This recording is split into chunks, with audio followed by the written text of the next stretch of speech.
Lalu sejauh apa kelanjutan proses atas vonis bebas Ronald Tanur oleh Hakim di Pengadilan Negeri Surabaya, Jawa Timur?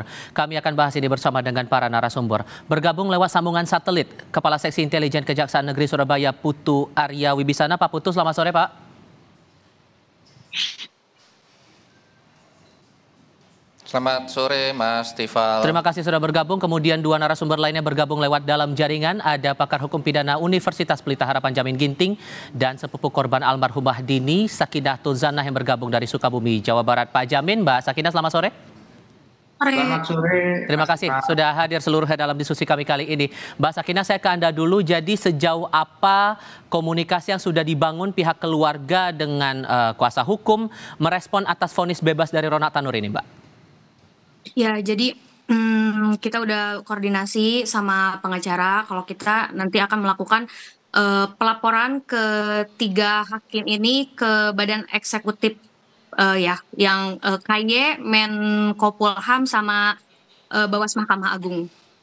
Oke, akan bersurat ke mereka. Apa permohonan yang persisnya disampaikan kepada lembaga-lembaga itu, Mbak? Ya, persisnya untuk dicek ya ketiga hakimnya untuk apakah ada hal-hal yang membuat dia bisa begitu saja meloloskan tersangka ini. Oke. Pak Putu, saya ke Anda kalau begitu. Dari Hakim Ketua Arintuah Damanik kepada wartawan bilang bahwa segala bukti itu sudah dipertimbangkan oleh majelis hakim. Tapi dari sisi jaksa masih merasa ada keganjilan tidak dari putusan bebas yang kemarin itu?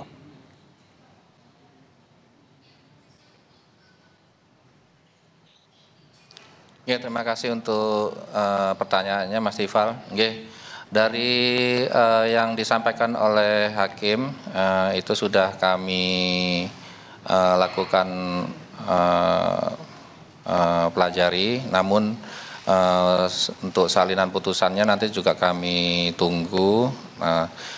Terkait pertimbangan majelis hakim, kami ada 2 hal yang membuat kenapa putusan dari Majelis Hakim Pengadilan Negeri Surabaya ini menjatuhkan hukuman terhadap terdakwa ini membebaskan dari segala pasal yang telah kami lapis di dalam tuntutan. Yaitu yang pertama adalah pertimbangannya itu mengenai tidak ada satupun saksi yang mengetahui tentang akibat dari kematian dari korban Dini ini.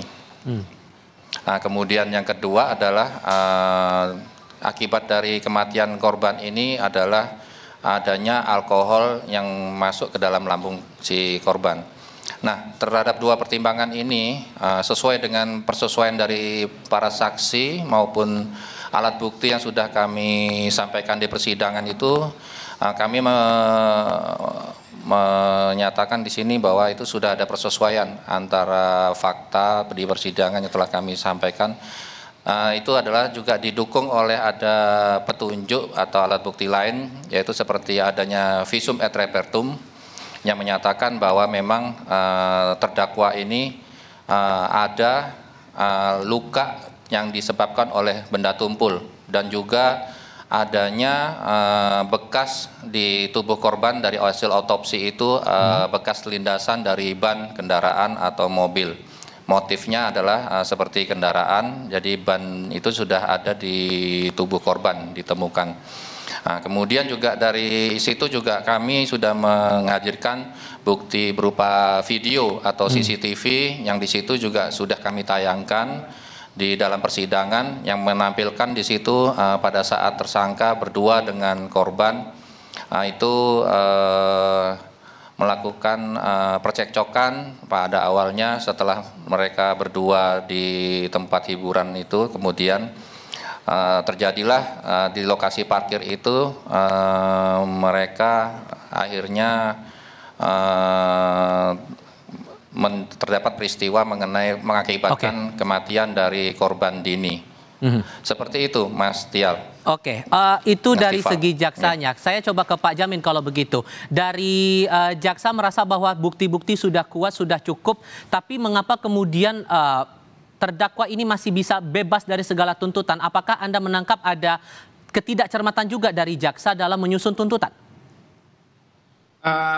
Bebas ini artinya unsur-unsur pasal yang didakwakan itu semuanya tidak terpenuhi terkait dengan pembunuhan maupun penganiayaan yang mengakibatkan kematian begitu.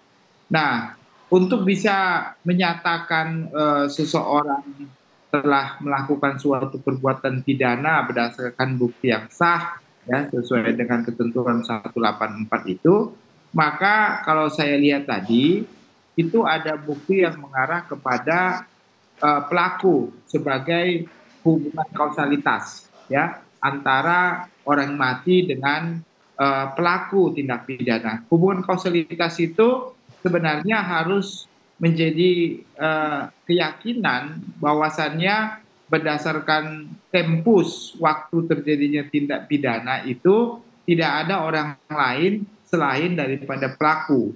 Ya, berarti dan juga lokus deliktinya selalu ada dengan pelaku. Jadi saya kira sudah cukup dengan bukti bahwasanya tidak ada orang lain yang berada di situ dan bukan orang lain yang menyebabkan kematian orang tersebut. Yang kedua, terkait dengan adanya luka yang tadi disampaikan tersebut, kalaupun itu bukan dilakukan oleh diri sendiri atau bukan karena keracunan minuman yang mengakibatkan kematian orang tersebut ya, tentu sudah diperiksa berdasarkan lab forensiknya. Nah, kalau dia terlindas karena kelalaiannya, ya, melindas karena tidak sengaja begitu. Tetapi ada kelalaian lain yang sebenarnya pada saat itu harus segera dibawa ke rumah sakit, bukan dibawa ke apartemen. Dengan itu dia sebenarnya sudah mempunyai alibi untuk menghindari dan mengelabui keinginannya supaya tidak diketahui perbuatannya. Oke, tapi kalau kembali ke pertanyaan saya tadi, apakah Anda merasa ada yang ganjil untuk formulasi dari tuntutan jaksa ini atau sudah cukup kuat menurut Anda? Mungkin ada satu pasal yang belum dimasukkan terkait dengan kelalaiannya yang mengakibatkannya mati orang lain. Oke. Ya, pasal itu kenapa perlu pasal itu terkait dengan kalau kronologi dia bersender di mobil, lalu dia terjatuh, alibi dari pelaku, saya nggak melihat dia. Sehingga saya memutar mobil dan menabrak yang mengakibatkan kematian. Kalau putusannya, Pak?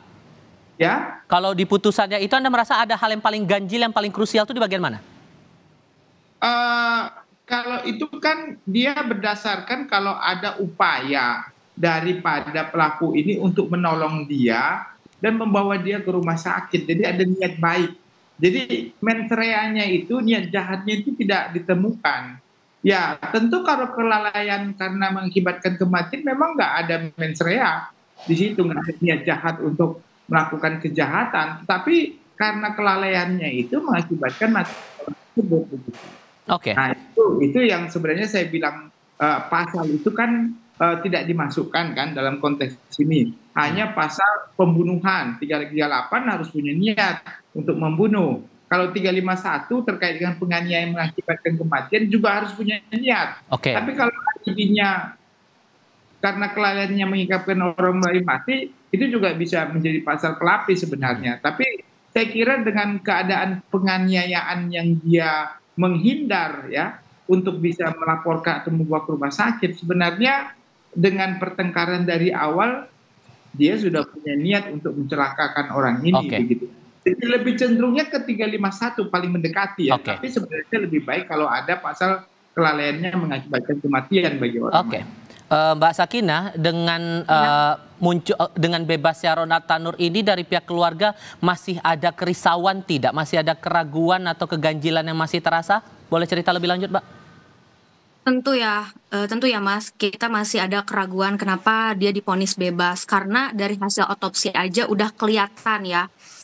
Terus dari hasil otopsi kan hakim pun memutuskan bahwa katanya berakibat dari penyakit lambungnya karena dia meminum alkohol. Tapi setelah otopsi selesai, saya tanya sendiri ke dokter apakah ini meninggalnya karena lambung, dan dokter bilang bukan karena lambung gitu ya. Terus memang dokter sendiri bilang kadar alkohol yang ada di badan almarhum pun tidak terlalu banyak, masih di tahap normal seperti itu.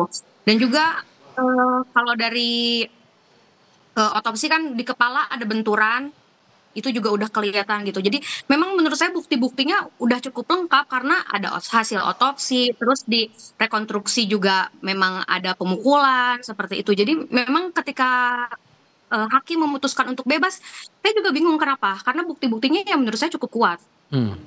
Oke.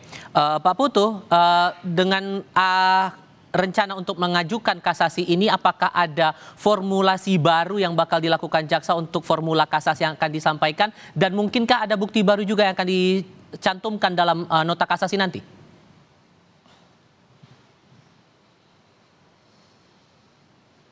Ya, terima kasih Mas Tifal. Untuk formulasi dari rencana nanti memori kasasi maupun kasasi yang akan kami sampaikan, itu nanti kami sambil menunggu dulu untuk salinan putusan secara lengkap dari Majelis Hakim di Pengadilan Negeri Surabaya.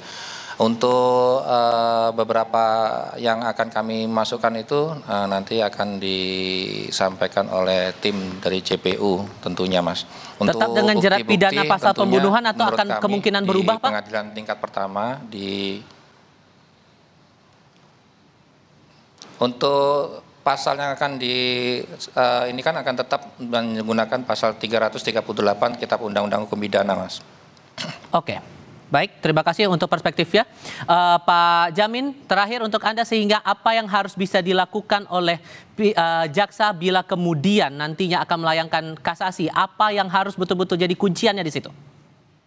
Ya tentu tetap pada pasal yang didakwakan pertama sekali di 338 dan 351 ayat 3. Jadi yang harus diyakinkan terkait dengan kasasi adalah hakim pengadilan negeri salah dalam menerapkan hukum.